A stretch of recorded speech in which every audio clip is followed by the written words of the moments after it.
The Battle of Secessionville, missed opportunity in Charleston.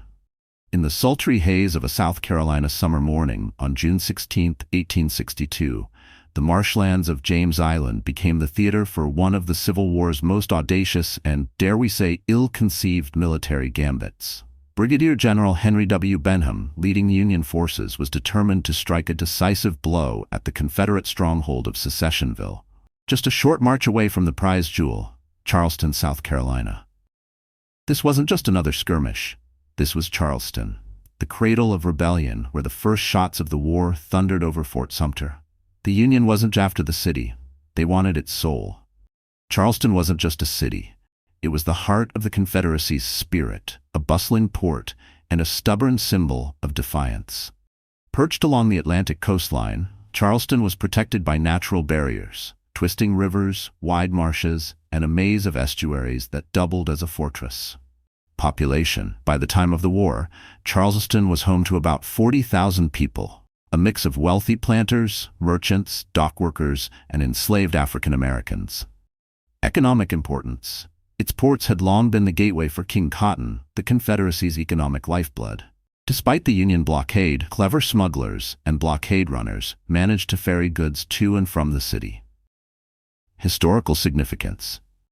Charleston was where it all began.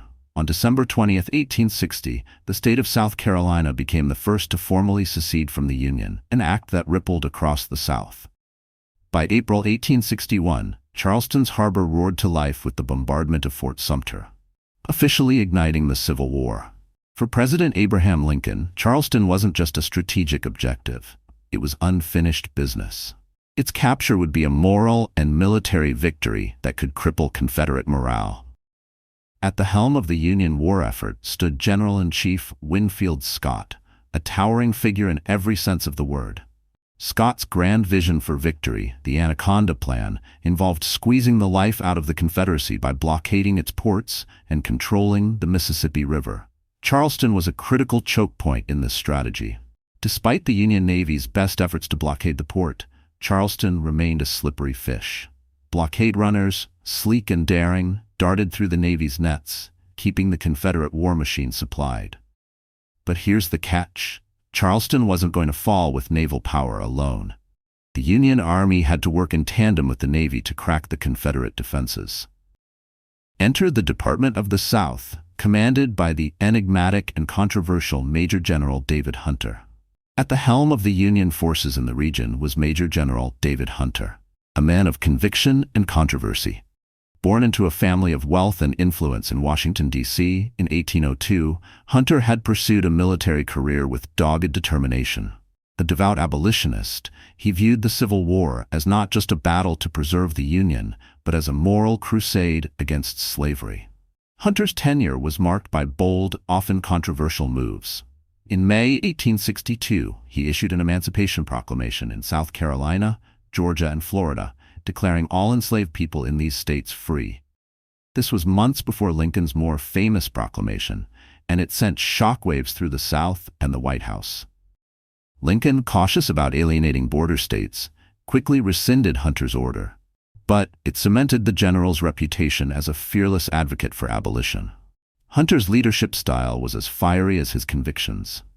He was a man who saw the world in stark contrasts, right and wrong, freedom and oppression, but his lack of tactical finesse often drew criticism. Hunter's subordinate, Brigadier General Henry W. Benham, was a different breed of leader entirely. Born in 1813 in Connecticut, Benham was a West Point graduate with a knack for engineering and a penchant for insubordination. His career had been a roller coaster of commendations and reprimands, his ambition often clashing with his orders. Benham was brash, headstrong, and possessed of a belief that he knew better than his superiors. When Hunter placed him in charge of the operation to probe Confederate defenses on James Island, Benham saw it as an opportunity to make a name for himself. His orders were clear: probe, not plunge. But Benham, ever the gambler, had other ideas. The Union forces on James Island comprised around 6,600 troops, a mix of infantry, artillery, and engineers. Commanders under Benham included Colonel Thomas G, Stevenson leading the 24th Massachusetts Infantry, Colonel Robert Williams of the 3rd New Hampshire Infantry, Colonel John Lyman Chatfield of the 6th Connecticut Infantry. The plan was ambitious. Seize the Confederate fort at Secessionville, a small but strategically vital stronghold. The fort guarded the southern approach to Charleston and was manned by fewer than 1,000 Confederate troops under Colonel Thomas G. Lamar. For the Confederates, losing Charleston would be like a chess master sacrificing their queen early in the game, a devastating blow that could topple the entire board. Recognizing its importance, the Confederate War Department took swift action. On November 5, 1861, they formed the Department of South Carolina, Georgia, and Florida, entrusting its defense to none other than General Robert E. Lee. But why Lee? The man who would later be hailed as a Confederate legend wasn't exactly riding high at the time. Born to the illustrious Lee family of Virginia in 1807, Robert Edward Lee was the epitome of Southern aristocracy. His father, Light Horse Harry Lee, was a Revolutionary War hero, but financial troubles haunted the family, forcing young Robert to rise above early hardships. A West Point graduate and engineer, Lee cut his teeth building forts and managing river improvements, an impressive but unglamorous career. When the Mexican-American War came calling, Lee shone like a blazing star. His daring reconnaissance missions and battlefield genius caught the eye of Winfield Scott, who declared him the very best soldier I ever saw in the field. But fate, as it often does, had a cruel sense of irony. During the Western Virginia campaign, Lee found himself outmaneuvered by stubborn Union forces entrenched in mountainous terrain. His brilliant plans fell flat, leading to his ignominious nickname, Granny Lee. The press skewered him, and President Jefferson Davis quietly reassigned him to the Confederate coastline, far from the battlefield glory he craved. While in Savannah overseeing fortifications, Lee received an unexpected summons. On March 2, 1862, a telegram from Davis arrived. "If circumstances will, in your judgment, warrant your leaving, wish to see you here with the least delay." Within 24 hours, Lee was on a train to Richmond, never to return to his coastal command. His replacement? Major General John C. Pemberton, a man whose loyalty to the South was as questioned as his capacity for leadership. Born in Pennsylvania but married to a Virginian, Pemberton was caught in a war within a war. His decision to fight for the Confederacy alienated his northern kin, while his northern roots made Southerners suspicious. By 1862, Pemberton had earned a reputation as a diligent but overly cautious commander, qualities ill-suited to the challenges of defending Charleston. To bolster his ranks, Pemberton leaned on Brigadier General Nathan "Shanks" Evans, a hard-drinking, fearless leader who'd earned fame at Manassas. Together, they faced the monumental task of securing the Confederate coastline against a looming Union assault. Pemberton's tenure began with a controversial decision, abandoning Coles Island, a key position guarding Charleston's southern flank. The guns were dismantled under the cover of night, replaced with logs to fool Union spies. When Governor Francis W. Pickens heard the news, he flew into a rage, accusing Pemberton of leaving Charleston vulnerable. Enter Lee, who diplomatically deflected Pickens's fury with a letter recommending that Pemberton smooth things over with state officials. Lee's advice boiled down to, "Be nice to the locals, or they'll make your life hell."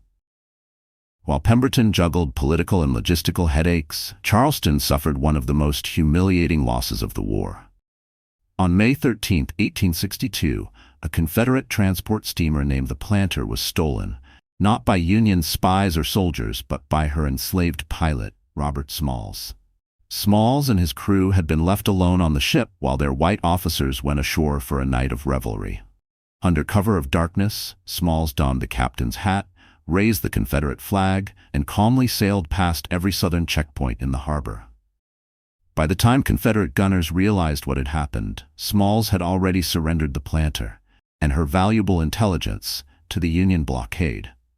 Smalls's daring escapade handed Union commanders detailed maps of Charleston's defenses, exposing the Confederacy's weak points and laying the groundwork for an invasion. Armed with Small's intelligence, Union forces under General Henry Benham prepared to strike at James Island. Yet, despite their numerical advantage, the Federals couldn't stop shooting themselves in the foot.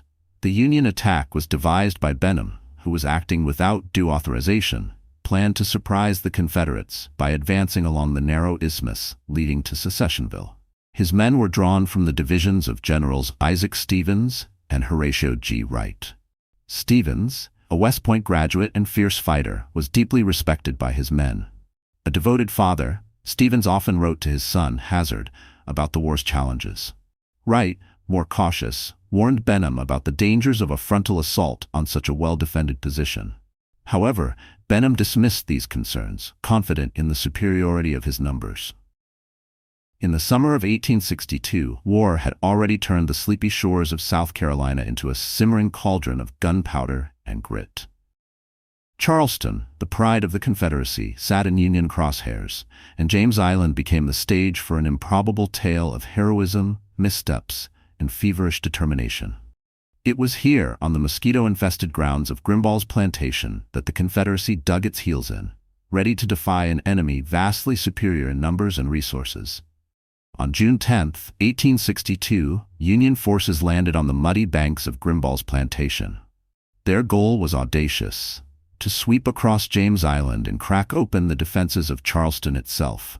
But the landing was anything but a smooth affair.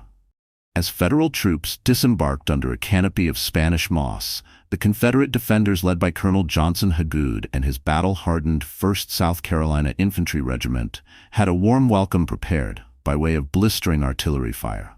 Colonel Hagood, a man whose cool demeanor belied the chaos around him, later remarked that the Union gunboats unleashed such a torrent of fire that falling limbs from trees were as much a hazard as the shells themselves. His men crouched in dense woods, dodging 11-inch naval shells that rained down like oversized iron hailstones. The scene was equal parts harrowing and absurd, a kind of deadly slapstick where tree branches became as feared as cannonballs.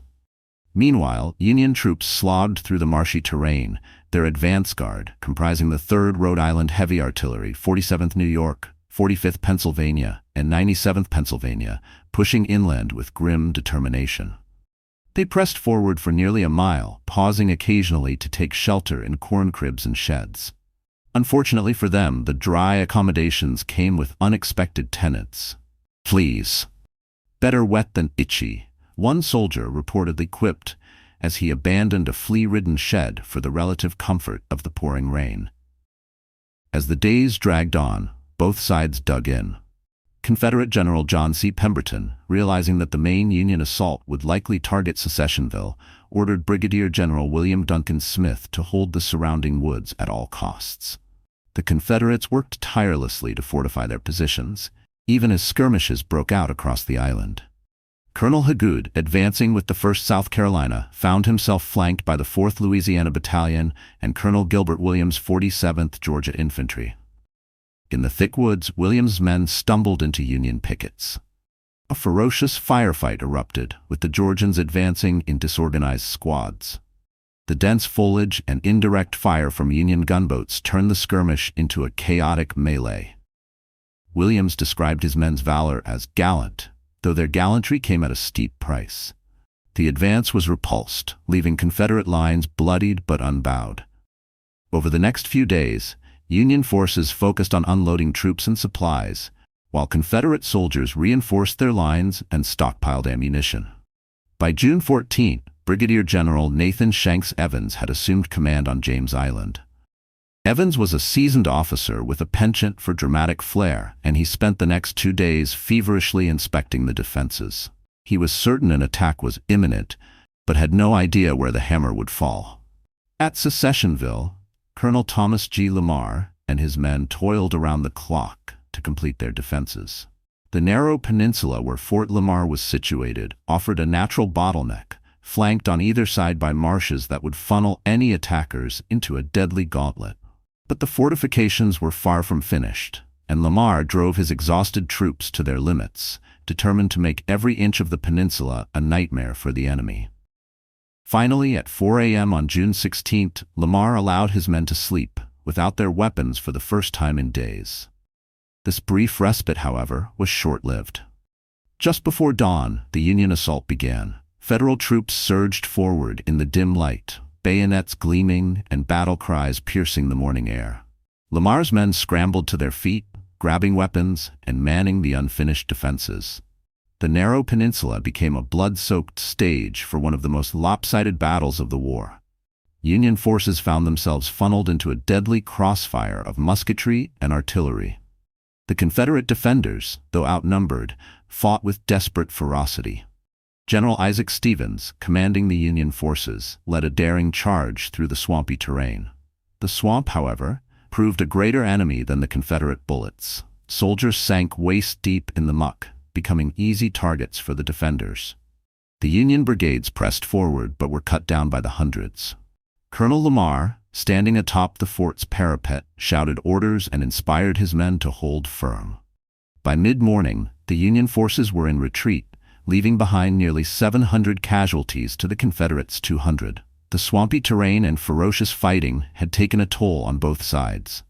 Charleston remained in Confederate hands, but the specter of Union invasion loomed large. The Battle of Secessionville was a stinging defeat for the Union. For Charleston, the victory bolstered Confederate morale and delayed Union efforts to capture the city for another 2 years. The marshes of James Island had swallowed yet another grand plan, leaving Charleston to remain defiant, if only for a while longer. General Benham's decision to attack without authorization led to his court-martial, though he was eventually exonerated. In private letters, he lamented, "Had I only waited for reinforcements, history might have written a different tale." Isaac Stevens, though embittered by the loss, continued to fight valiantly in subsequent campaigns, ultimately sacrificing his life at Chantilly later that year. For Colonel Lamar, the victory was bittersweet. He lost several close friends in the battle, and his once pristine plantation was later ravaged by Union forces.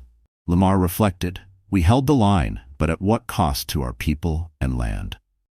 Charleston remained in Confederate hands until 1865, its fall marking one of the final blows to the Confederacy.